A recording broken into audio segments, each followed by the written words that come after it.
Greetings, everybody, and welcome to another episode of Tbh. To be honest, we have another very special guest, Pastor Dudley Francois. How are you doing? I'm good, man. How are you? I'm doing good. I'm really happy to have you on the podcast. I've seen sermons from you. I've seen presentations from you from around 2019, and I always thought this pastor speaks my language. Like the way how you explain certain things, your perspectives, very similar to mine, and they're always edifying. And so I definitely wanted to come have you on the podcast. And then I saw a sermon that you preached on the topic of jewelry, and I thought it was just a sermon that like everybody needs to hear. So I'm really glad to have you on. But before we get into that, I always ask all my guests. So who is Dudley Francois? Who am I? I guess on a surface level, I am a pastor, I am a father, I am a husband. Hopefully I am a friend. I guess something might be deeper than that is just a person that's willing and desiring to serve people, I guess, in all capacities, in which I just mentioned before. It goes around some area of service. And so I've sort of like in a comfort zone of serving people most of my life. So I'm comfortable in saying that I'm a servant. I know that sounds like lofty and preachy stuff, but that's literally what I do, and I enjoy it. So I guess I'm a servant. Nice. All right, so getting right into the meat of the matter. I grew up Seventh-day Adventist, and Seventh-day Adventists have certain rules, right? And on surface level, if you don't really look, they all seem to be based heavily in scripture, right? And they'll provide the texts. So jewelry, I just grew up believing jewelry is wrong, except for if it's like a wedding band or your watch. Other than that, it's wrong. Then as I grew older and I started to read the Bible for myself a little bit more, my perspective started to open a bit on it. So I just want to hear from you, like, speak to us about the whole matter of jewelry. Is jewelry a sin? Is it not a sin? What does the Bible say? Talk to us about jewelry. Well, so it's a very nuanced conversation. Mm-hmm. And I think that people first need to gain some perspective on how to deal with it and not just see it to be a cookie cutter topic that is just clear with a yes and a no. You might find that as you go through scripture and you go through a lot of things in which the church practices, that not everything is as cookie cutter. There's a lot more gray area than there is black and white. And so I say this to say that it's important, because there's so much gray area, that we need to be a people that stands on principles and the principles of the Word of God. And that's going to do a lot in shaping what I believe is important with this particular conversation, and kind of rescuing us from the prison of our own ideologies, the prison of our own traditions, and in hopes that it will center us on what I think our real focus needs to be on. And I don't think it's jewelry. I think that jewelry is a means to a greater end that many people in the church have been fighting, and they don't necessarily know how to fight it. And so they use jewelry as a way to circumvent what they're really fighting. I know I'm talking through a lot of places, but I think it's important to set the table with understanding that a principle comes first. Let me also push back a little bit on what you said about growing up in the church and how the Adventist church teaches about not wearing jewelry. I don't know if that's necessarily the case. And you'll see this, I think, in a lot of what I might share. But you might find that there are different views on jewelry depending on where you are in the country. Right. Here in the United States, and in respect throughout the entire world. Sure. And so the problem sometimes, even when it comes to Adventism, is this idea of unity through uniformity, and suggesting that you are Adventist if we all do the exact same thing, or if you're not Adventist if you don't do these things. And I think that's a dangerous place to be. And so I don't necessarily believe that the church uniformly has a doctrine or has a platform in which they stand on in regards to jewelry. What I can say is that there are many people that I've experienced in Adventism, growing up in the Northeast area of United States, relatively, a lot of it has, or a lot of Adventism has been skewed, whether through some conservative lenses, some places where Adventism has been taught in a certain way. And so because of that, it produces a result that one would seem to be very dogmatic, very ritualistic, very whatever. And so that's how I kind of feel jewelry falls into. But this is not a conversation, I believe. I don't think jewelry is a conversation about jewelry. I think it's more of a conversation about modesty. Right. And I think that modesty needs to be the forefront of the conversation, because jewelry is only a vehicle by which someone can either practice or not practice modesty. But in that same extension, my sneakers could be a vehicle that practices modesty. And I think that the fear is that jewelry and what it represents shows off a lot, and it gives off a certain impression of riches or wealth or some level of vanity, right? That doesn't necessarily go based on the principle of modesty, right? And so with that, and in that, modesty, I think, is the important thing that we need to launch from. And there are a couple of verses that I know of where the Bible speaks, namely of modesty.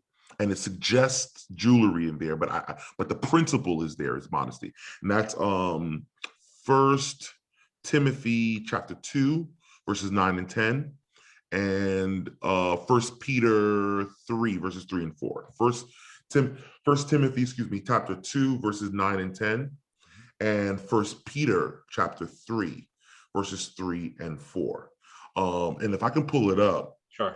Let me just read it for the people who might be hearing and don't have their Bibles on hand. So 1 Timothy chapter 2, verses 9 and 10 says, I also want women to dress modestly, with decency and propriety,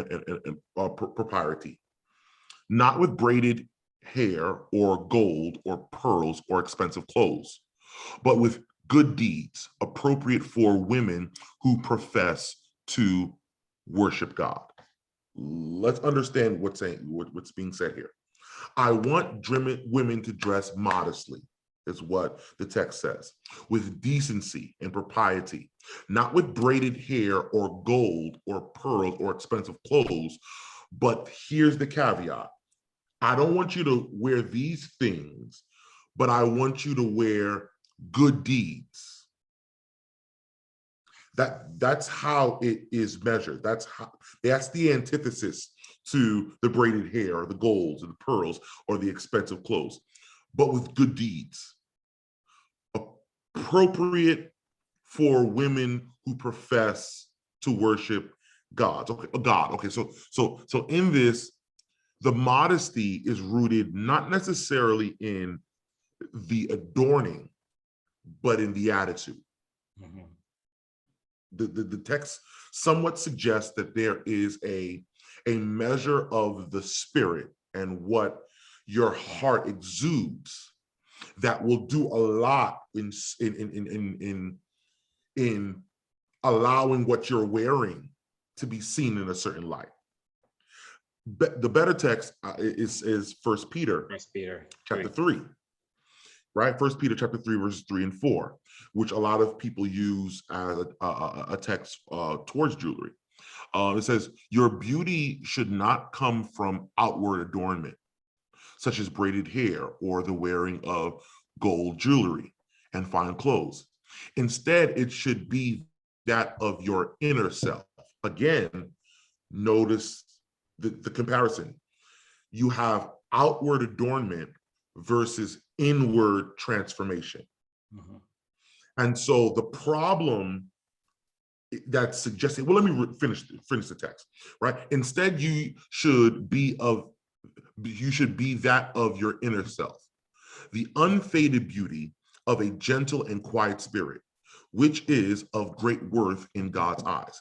And so the suggestion is that I don't want you to just wear jewelry and think that your beauty is rooted in your adornment. Your beauty is not rooted in your adornment. The text suggests that your beauty is rooted instead in your inward self. And so what does that say? It doesn't suggest that there should not be the wearing of outward adornment, but rather the same way that you look at your jewelry is the same way you might look at your sneakers or your new jacket or your brand new car, that these things don't make you beautiful. Mm-hmm. Right? These external things aren't the things that should be shaping how you view yourself, but rather it should be of a gentle and a quiet spirit. Right. And so so every text that is given in regards to jewelry doesn't necessarily say that jewelry is bad, as much as it can be a vehicle for it being bad towards you if you aren't dealing with how you see yourself inward. So, if you aren't changing yourself. So if I'm understanding you, it's not saying, I don't want you to wear expensive clothes, I want you to wear cheap clothes. That's not what it's saying. Or no, of course. I don't want you to wear jewelry, I want you to not wear jewelry. It's comparing adorning yourself not with these things. In other words, it's saying, I want you to adorn yourself, but I'm not talking about with jewelry or gold or whatever, but I'm talking about with the good deeds, with the character. That's what it's saying. Right. Well, Well, I don't want to suggest that the Bible is saying for you to wear it or not saying for you to wear it. It's suggesting that if you do wear it, don't get yourself caught up, because there are many people who this might be, and we're going to get to there in a second, where this might be a stumbling block for you. Mm-hmm. So make sure that you are taking care of the inward self. Right. So that these external things don't play onto your heart and make you think of yourself something better than who you are. Mm-hmm. And so in this, I think it's a great rule. I think it's a great principle that we should stand on. This idea that modesty suggests this certain level of self-reflection and allowing God to do something within your heart.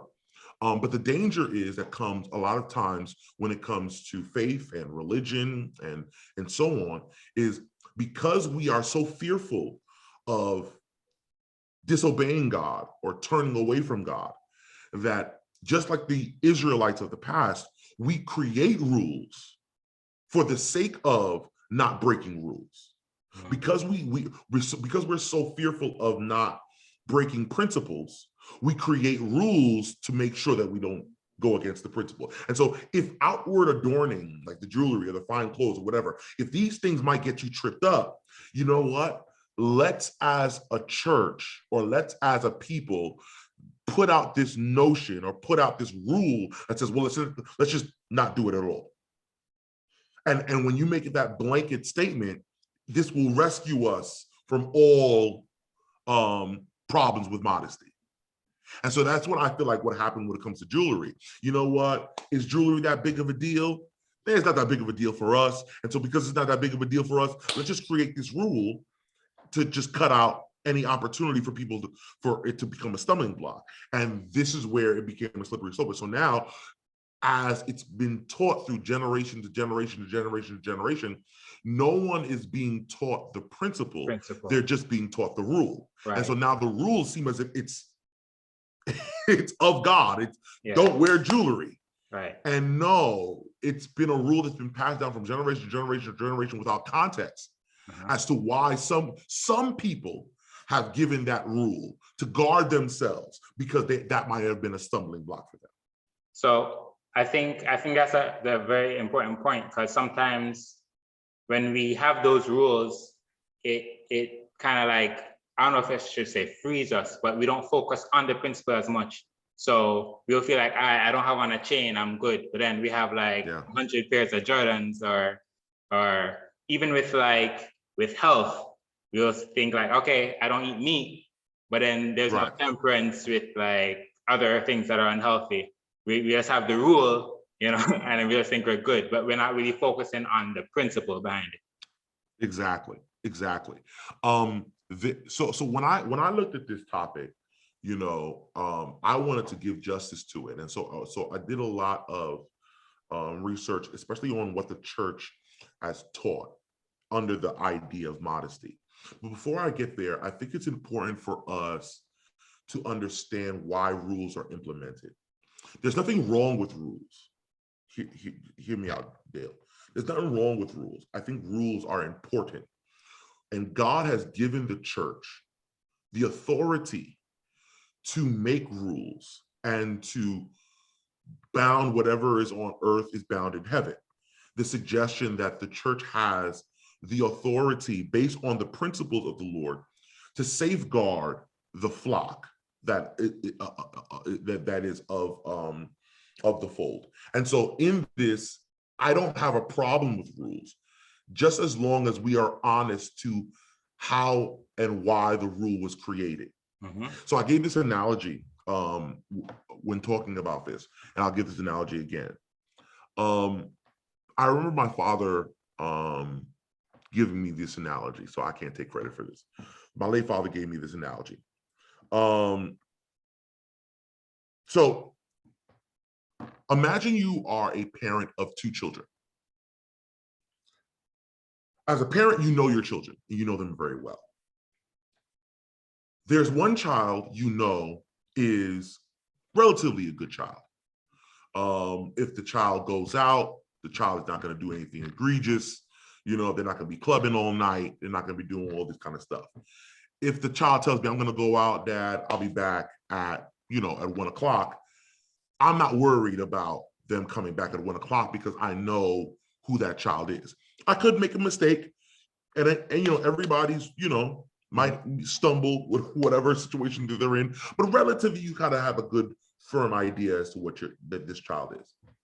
And on the other hand, I have another child who I kind of feel is mischievous.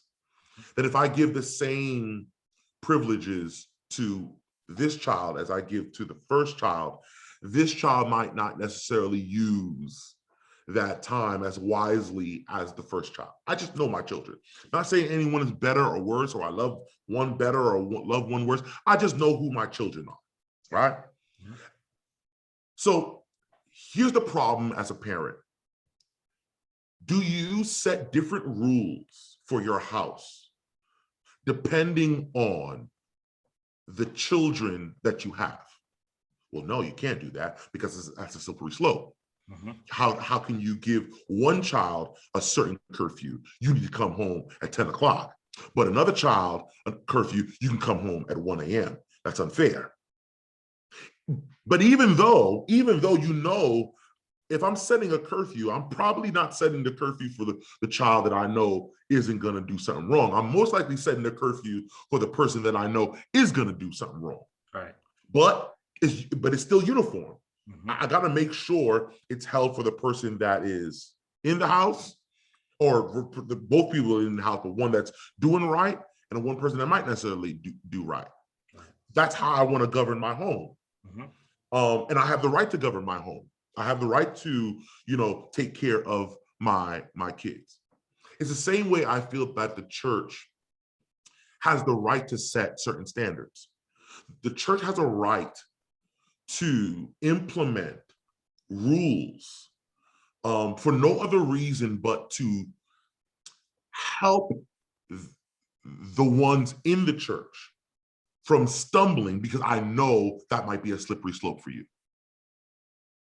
And so if I know I got some members who might be struggling with alcohol, well, that's the reason why we have a no alcohol rule. Now, me, myself, I don't have any want to drink alcohol. You can put alcohol right in front of me. For me personally, not a big thing. Right. You know what I'm saying? Yeah. But that's just me. Not everybody is like me. My stumbling block is not somebody else's stumbling block. Somebody else's stumbling block is not mine. And so how does the church, who's there to aid people in their spiritual growth, whose inception is for that purpose, to lean on one another, to help one another. How does the establishment, the leadership of the church aid people in their spirituality? Well, I can't give one person a rule and not give somebody else a rule. Yeah. And so that's the reason why churches have come to that understanding of creating rules, because through a lot of people's experience, maybe jewelry is a stumbling block for them. Maybe jewelry is something that might get somebody caught up. And so some people put out that rule. And so that's the reason why I agree. If any church wants to put out a rule and say, you know what, in our congregation, we don't wear jewelry. On our congregation, on our stage, on our platform, on our rostry, we don't have certain types of adornment, because we might know our members. We might know the stumbling blocks that they've gone through, or the past that they have, and this might be a stumbling block. And it's our responsibility to help our congregation. No problem with it.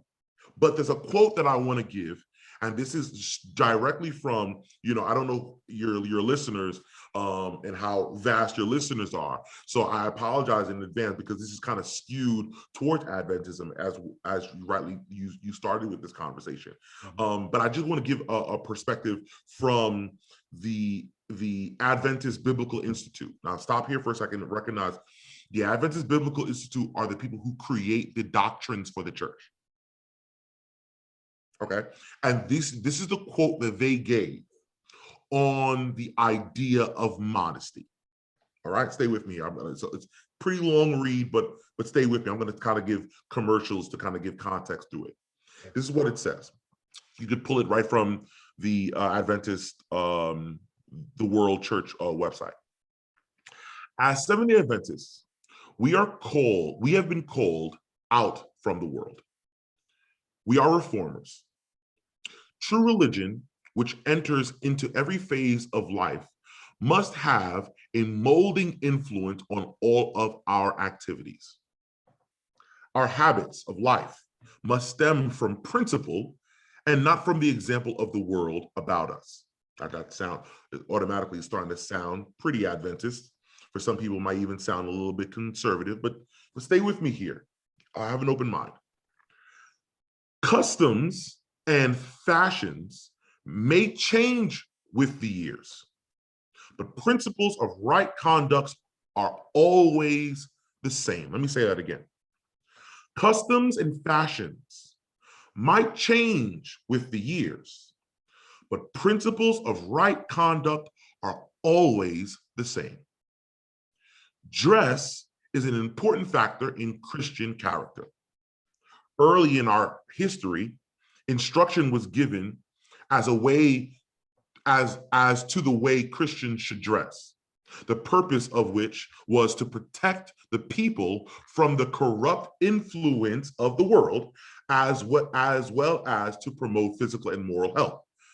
Testimonies, volume 4, page 634. Truly a comprehensive purpose. There is no virtue in dressing differently from those. There is no virtue in dressing differently from those about us just to be different. But where the principles of refinement or morality are involved, in the conscientious Christian will be true to his or her convictions rather than to follow the prevailing customs. So there are a couple of things here that I want to make sure that we're highlighting as the Biblical Institute made this statement. The first thing that they're pretty much saying is, as Adventists, we have a responsibility to be set apart. Completely true. That our example is a light to the world. Completely true. And that how we dress is a way the world can see us as being a people set apart. Completely true. But as the Biblical Institute mentioned, that customs and fashions change with time. Right. Now, understand, dress is an important factor in Christian character, right? And that in our early history, there was instruction on the way Christians should dress for the purpose to do what? To protect the what? The physical and moral health, right? From not being corrupted from the influence of the world. And so there's this idea of modesty, of inward change, right? That we are being set apart, that our challenge isn't necessarily to be set apart from people for the sake of being set apart from people. Right? True. There's no virtue in dressing differently from those about us just to be different. But where the principles of refinement and morality are involved in the conscientious Christian will be the true for his or her convictions. So understand this, is that the reason why I should set myself apart is for the sole reason to make sure that what I am manifesting, what my spirit is manifesting, what my character exudes is of a Christ-like nature. The reason why I dress a certain way is to make sure that it does not compromise my Christianity. But there are two lines here that's going to blow your mind. Still in that same sentence, and I repeated it a couple of times, I'm going to repeat it again. That customs and fashions change with time. And that the conscientious Christian will be true to his or her convictions rather than to prevailing customs. Okay. So let's go back to the father with the two kids. Right. The father sets a rule for his house, for everybody in the house, whether those who are strong or whether somebody who's weak. I'm setting the rule in the house. That's a responsible parent. So too, the church is responsible for knowing who's in their congregation and creating safeguards. But in the same vein, as much as, again, Pastor Dudley completely agrees with a church that wants to set these particular rules and set these guidelines and these principles for the sake of protecting yourself from not stumbling from this particular situation. I completely agree. But also understand that customs and fashions change with time. And what might have been a stumbling block to one generation of people or one set of people at a particular place in their life or in the world may not necessarily be a stumbling block to somebody else. We have to understand and accept the reality that as an Adventist church, as a worldwide church, as a people of God, that God is looking for all nations, kindreds, tongues, and people. Understand that there will be diversity in God's people. And not everyone sees jewelry the same way as a Northeast Adventist or a Midwestern Adventist. And so it's irresponsible to think that because it's a stumbling block to you, it's a stumbling block for everybody else.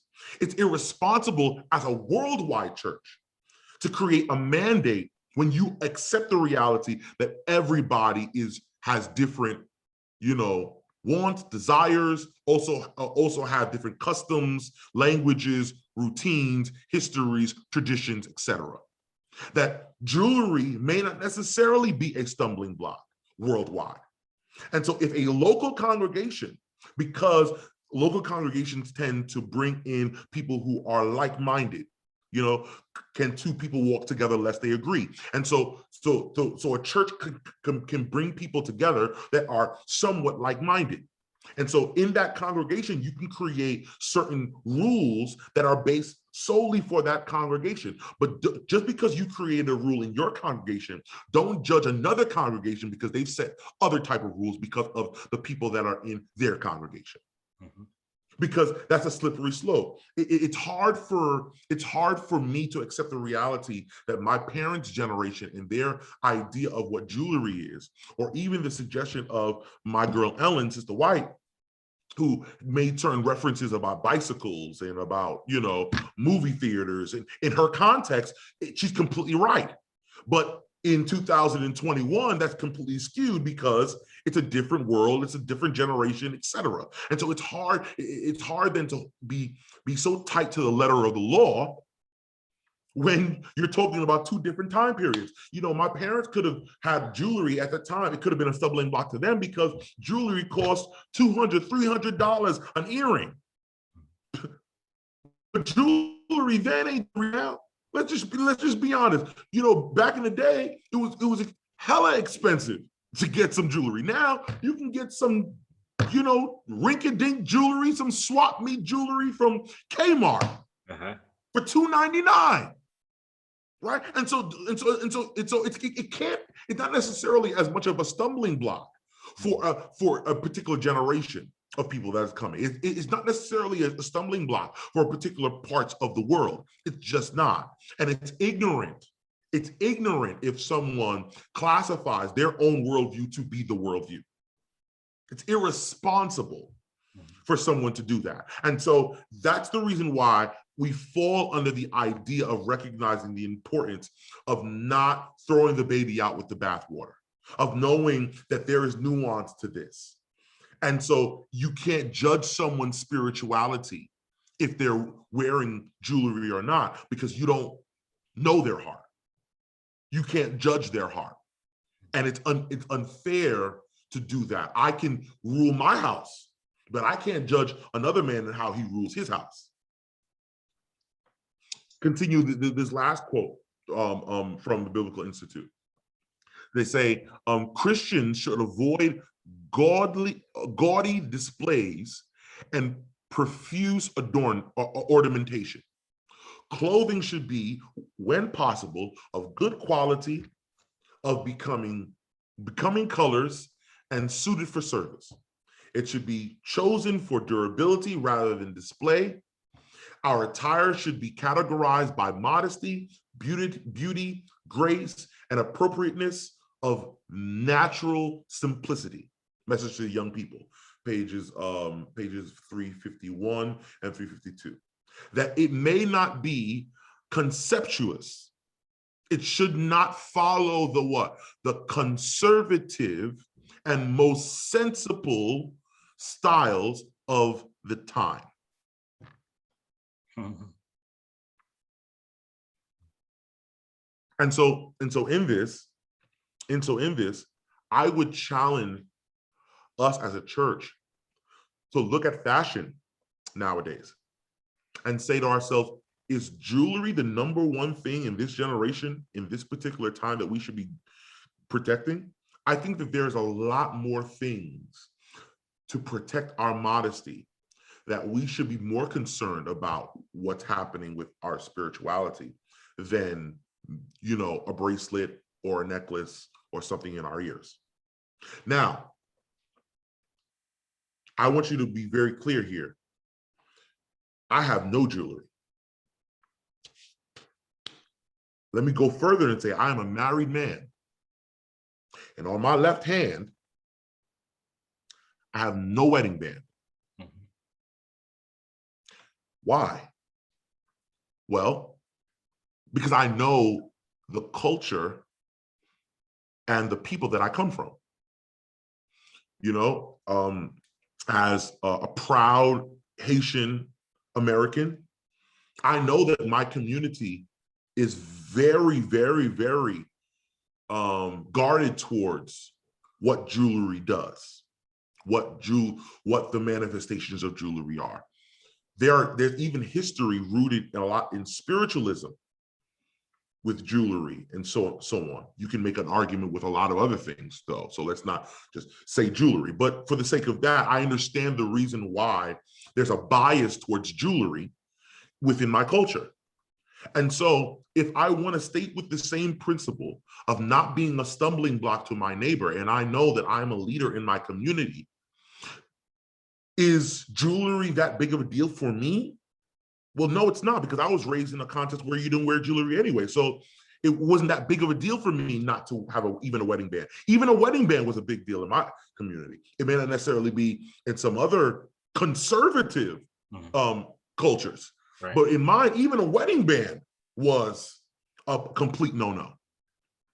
And for me, though I would suggest more of a broad mentality of what I see jewelry to be, I still recognize that I have a responsibility towards the people of God. So I don't want to be, knowing the people that I lead, knowing the people that look at me, not just progressive Adventists, but conservative Adventists as well. It's not that big of a deal for me not to wear it, because I know that I'm a leader in a lot of different people's eyes. And so for me, I have the burden and the pleasure of not misrepresenting God in people's eyes, because I recognize where people's ignorance is. That's just my plight. But that may not necessarily be everybody else's. Everybody else is not subjected to be that for somebody else. And so there is nuance to it. There is an understanding. And I think that, and I hope that one day the church and the people that make up the church are responsible enough and have enough empathy to not see religion and to not see their faith under their own glass window or through their own glass window. Last thing I'll say before you have any questions or anything you can come back with me with is that I always give this analogy when speaking about the differences of generations. And I always give the example of Moses, right? And Moses' experience when he first encountered God on top of the mountain, hearing a voice come from a burning bush. And I understand the weight of that moment, right? Because God is, for anyone who doesn't know, Exodus chapter 3, right in the beginning of the chapter. And in this story, Moses is watching the flock of his father-in-law, Jethro, and he hears a voice calling out to him, and he goes to see who's calling him, and there he sees a bush on fire, but it's not consumed. And I always like to put a lot of weight behind this moment, because for God, this is the first time he is interacting with Moses. This is the first time he's revealing himself to Moses. And Moses has the burden of revealing who God is to his people. So God has to get this right. God is choosing a messenger to relay who he is. So Moses has to see me, God, the right way. If he gets this wrong, he might give a message that might be contrary to who I am. Right. And so if I'm introducing myself to Moses for the first time, Moses, who's going to be my mouthpiece, man, I got to get this right. And so in all the ways that God can choose to reveal himself to Moses, God chooses a burning bush. God has to get it right. First impressions mean a lot. Yeah. And in all the ways that God himself can choose to reveal himself to Moses, he chooses a burning bush. Why? Well, God's revelation is not dictated by man's interpretation. In other words, God is not bound by the limits of himself. He is limited. His revelation is limited based on our minds. And so because God can only be God to certain people based on where they come from, it's not like we got to get to God's level, but God got to come down to our level. And so he's looking at Moses. He said, okay, how do I get to Moses and allow Moses to understand that I am a God different than any other God that you've ever experienced before? Mm-hmm. Well, look at Moses' background. Moses came from Egypt. Moses was rooted in Egyptian culture and teaching, right? Understood Egyptian gods and deities. And one prevailing thought on when you approach an Egyptian god is that in order for a god to be recognized, you would have to put something, an offering, to the god, and you'd have to set it on fire. And when the offering is set on fire and consumed, that's when the god is present and it recognizes.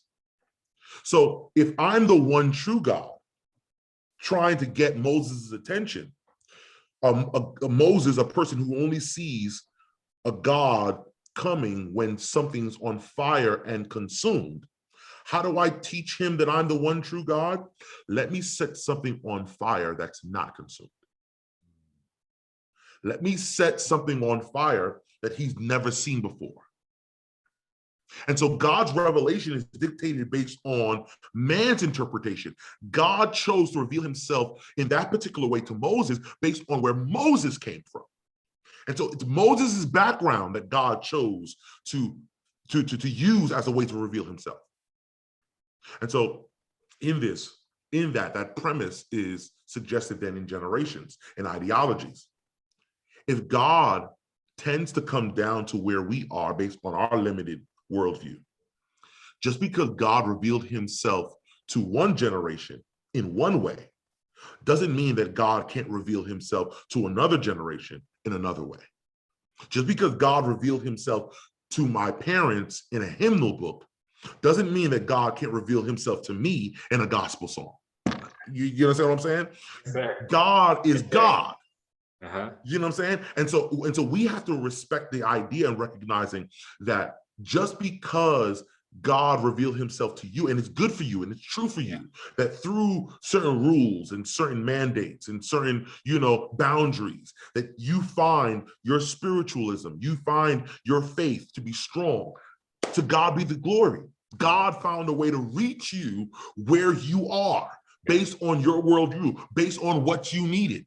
I know, my parents, my Haitian community needed probably a lot more conservatism based on, their background, based on a lot of spiritualism and a lot of things that are very loose. I can understand why you need a lot more of the other way in order for you to be more refined.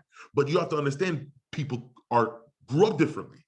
Mm-hmm. And, my parents and how they grew up is different than how I grew up. And how my children are ultimately going to grow up. Everything's different. And so you got to respect that just because God revealed himself to you in one way, God set himself in a way for you. God has given you an ability for you to be right with him in a certain way. You have to be honest to the process of accepting that God can reach people in a different way. Yeah. And that everybody is different and nuanced, and that's okay. Mm-hmm. I know that everybody has this desire of making rules to make sure that there is no gray area.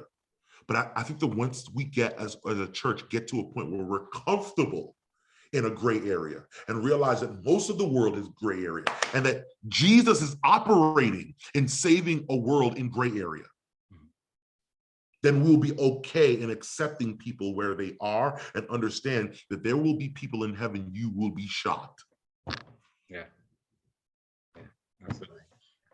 What you read about how fashion always changes, it made me think about one Sabbath I was at church, and the elder was reading counsel from Sister White, and she was. I haven't read this for myself, but he was reading it, and he was saying that she was advising against like bright red ties and that kind of thing, and it goes back to what you're saying. Back then, maybe that would have been a distraction. Maybe the ties would normally be black or a dark color, but then this red ties are distraction. But today, that's the norm. That doesn't distract anybody. So to copy and paste that rule and just place it here, it doesn't really add up. But I know some persons may be listening to what you said and might be saying, so are you saying that as relates to morality or sin, it's everybody to each their own? But I think it's important to point out that biblically speaking, the wearing of jewelry itself is not a sin, like just the wearing of jewelry itself. And there's so many examples of God's people that wore jewelry. Absolutely. I remember I read very recently when Abraham told his servant that he wants him to find a wife for Isaac, and when he went out and Rebecca watered his camels and so forth, he gave her a nose ring, and she put on the nose ring, and then when she went home, her family saw the nose ring. And so there's so many examples. And even I think the prodigal son, when he reached home, he received a ring, if I'm not mistaken. That was a part of what he received. So and that's Jesus telling that story. So I think it's important that we understand. I would even go further and say, because a lot of people would use those examples, say, yeah, those are examples, but it doesn't necessarily mean that God, okayed it. So there are a lot of things in the Bible that, you use for the sake of the story, but not necessarily for the example. God himself said that I will adorn my people. I will adorn Israel with gold. Go look it up. God himself said he would adorn his people with gold. That when the Israelite people the Hebrew people were leaving Egypt, God's words were, before you go, make sure you take the gold and the silver jewelry that's on the Egyptians, take them and wear them for yourselves.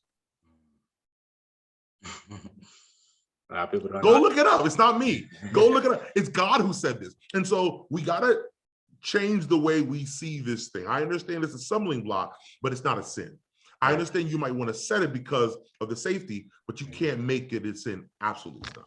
And it's important to note that there are other areas of life that can be a stumbling block, like money, your job, a relationship. So these things aren't sin, but it's just how you deal with them and how they affect your spiritual life. But I want to ask a question though, because you said, all right, the church can, set its own house in order, set its rules. So I understand that. If I'm a member of such a church, should that rule apply to me when I'm not at the church? Oh, okay. So here's the thing. I'm a firm believer in making sure that you are practicing what you're preaching. If you can be in agreement of the principle in your church, why then can't you be in agreement outside of your church? And so what you'll do for yourself is you'll create a slippery slope for yourself. And so I don't want to necessarily tell people that maybe you need to leave your church, but I think there needs to be an honest conversation about who you are, who you want to be, what things are important for you. Like, for example, for me, again, I'll go back to me not wearing jewelry. I've come to a wider approach to this whole jewelry thing. And yet for me, I still made a decision to saying, I'm not going to do it. That can be easily based on this situation for at least me to put on a wedding band. And yet I say, it's not that big of a deal. And so you got to be honest with yourself, is my advice. This is not doctrine. You know what I'm saying? If you want to put it on, when you go outside and put it and take it off when you're on the inside for the sake of not hearing people's voices, if you want to go through all those hoops, to each his own. But for me, I find a lot more peace when you are consistent with yourself. When you are a person that says, you know what, if this is a principle that I can understand, if I can understand safeguarding,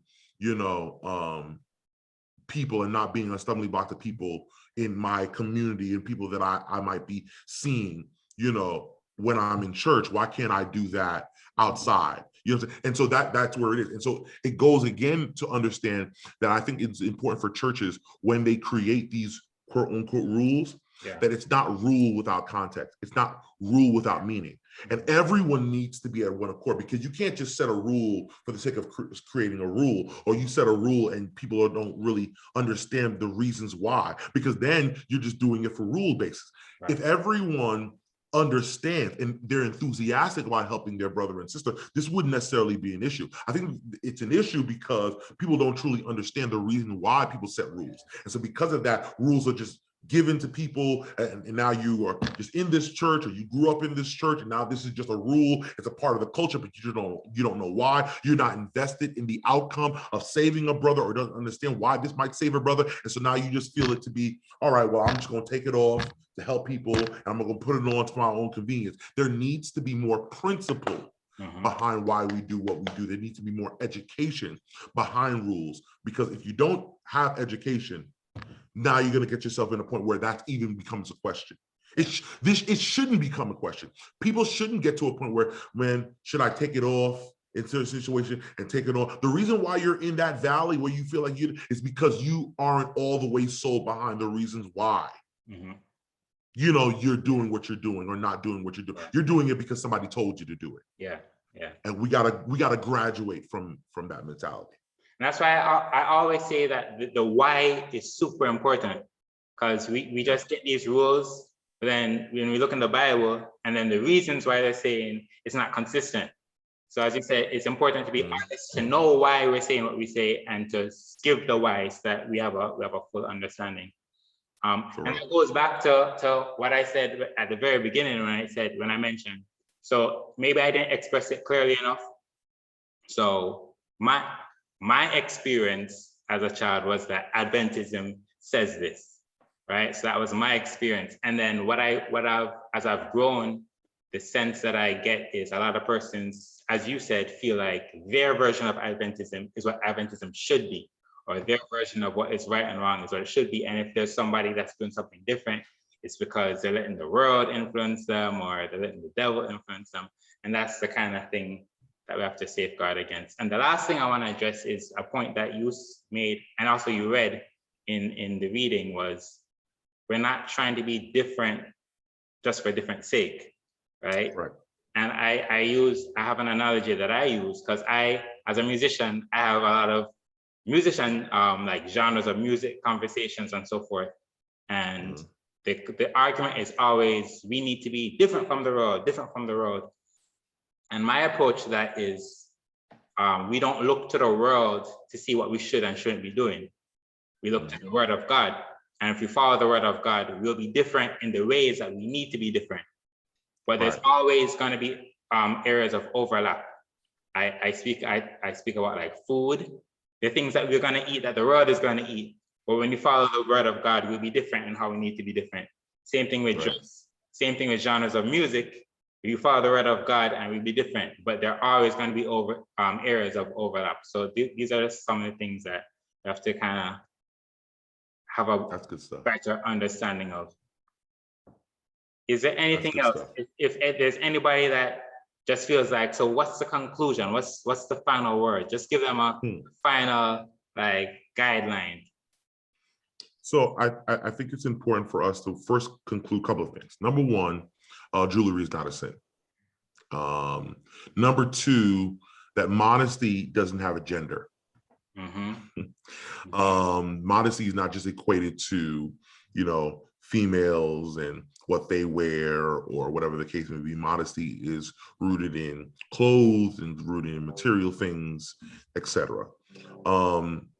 It's important for us to realize that we practice modesty to prevent idolatry. That we make sure that we do these things so that we don't worship any other gods before him. And so the principle of modesty is a good one. It's rooted in something pure.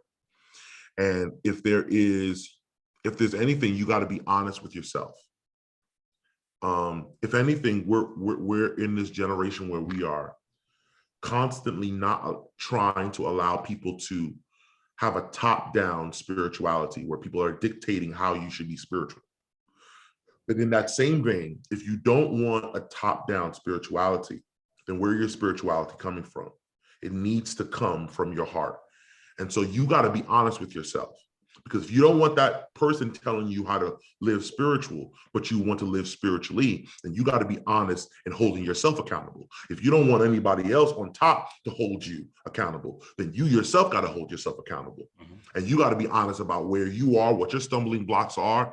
If jewelry is a stumbling block for you, if you do feel like, oh, I'm naked without this thing, I can't live without these things, then maybe there's something that you need to think about. Maybe jewelry or anything else might be something that you need to safeguard yourself from. You need to allow your conviction, AKA the Holy Spirit, to speak to you and give you insight about who you are, and prayerfully come to a conclusion, not just of what you do and what you wear, but amongst what type of believers are there for you, that are supporting you, that are helping you in this process, whether keeping you from being a stumbling block or continuing to refortify how you see the world, how you see your faith, etc.